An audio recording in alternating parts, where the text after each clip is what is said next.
Hey guys, Jimmy here. Welcome back to my channel. Today we're doing something a lot of you have been asking for. We're breaking down a whole beef tenderloin. This is the cut that filet mignon comes from, and if you've ever paid for filet at a steakhouse, you know it's not cheap. So I picked this up at Costco. This is a whole beef tenderloin, about 8 pounds, and I paid around $145 for it. Now that sounds like a lot, but stick with me because once you see what we get out of this, you'll understand why doing this yourself is such a good deal. If you went and bought filet mignon steaks already cut at this size from the grocery store, you'd be paying way more than what we're paying per pound here. Plus, when you break this down yourself, you get to control your own thickness, your own trim, everything. What you'll need, a good cutting board, and I'd say your boning knife is actually going to do most of the work today. The tenderloin is a pretty forgiving muscle to break down. You're not really hunting for seams between different muscles here. This is mostly just cleanup work, fat, silver skin, and then portioning it into steaks. All right, let's get into it. So this is the whole tenderloin. You can see it's this long, tapered muscle, thick on one end, and it tapers down to almost nothing on the other end. That's actually really important to understand before we start cutting steaks because it affects how we're going to portion this thing. But before we even worry about that, our first job is trimming. Right off the bat, you can see there's a good amount of fat and silver skin sitting on top of this thing. Silver skin is that shiny, almost pearlescent membrane. It will not break down when you cook it. It just turns rubbery and chewy. So all of that has to come off. I'm just working my knife right underneath it, keeping the blade angled up slightly so I'm not taking a bunch of good meat with it and just peeling it back as I go. Now, before I get too far into the trimming, I want to show you this piece right here. This is called the chain. You can see it's this separate strip of meat that runs along the side of the tenderloin. It's got a lot of connective tissue and silver skin running through it, and it's a completely different texture than the tenderloin itself. So the first thing I'm doing is just separating this whole piece off. Don't throw this away. A lot of people just trim this off and toss it. This is perfect for beef fried rice, tacos, fajitas, stir fry, anything like that. It has great flavor. Okay, so now that the chain is off, I'm going to keep working on the rest of the silver skin and the fat. There's actually quite a bit more than people expect on a whole tenderloin. It's just not sitting on the surface. There are long strips running along different parts of the muscle. So I'm going section by section, sliding my knife underneath, angling it up, peeling it away. Take your time here. This is the kind of thing you don't rush it. You just end up wasting meat. Slow and steady is how you go. You can already see how clean the meat is starting to look. Once all the silver skin is off and the fat is off, what you're left with is just beautiful, lean, incredibly tender muscle. This is generally one of the most tender cuts on the entire animal because the muscle doesn't have much work to do. All right.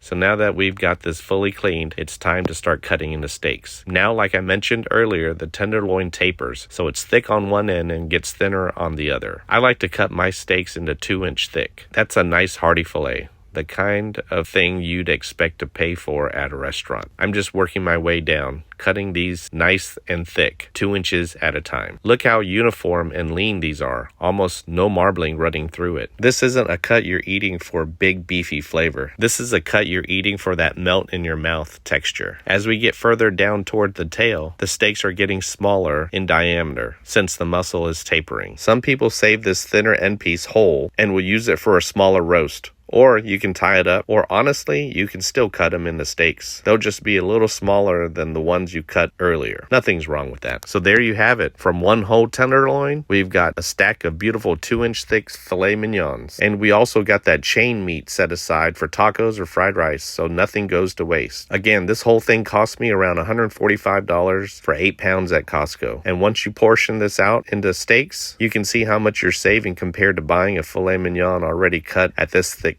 from the butcher. If you enjoyed this breakdown, make sure you subscribe. We do stuff like this all the time, breaking down primals, cooking techniques, recipe developments. Let me know in the comments what you're cooking with these fillets. Thanks for watching, and be sure to subscribe for more.